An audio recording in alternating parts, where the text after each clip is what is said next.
Through Community Benefit, it is a pediatric asthma program.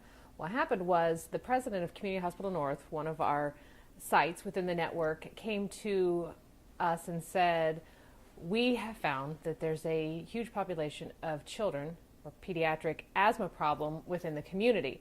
And that was basically all the information that she had when she came to us. So we used the HCI data to say, okay, what is it? What is pediatric asthma? So we had to look a little bit further. We already had the hospitalization data for asthma. We also had it for pediatric asthma.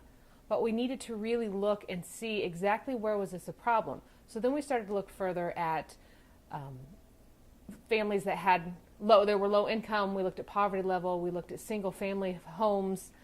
And we also looked at zip codes. So that way we could really focus our attention and focus our area on just one particular school, one particular community that we could really make a difference in doing a pediatric asthma program. We were able to zone in enough to say that there was one particular zip code that had all of the criteria. We had the single parent homes, the poverty level, and so we looked at that. And then we also looked at a school that we employ the school nurses, and we also have a health clinic there within, and I say we, I mean the Community Health Network.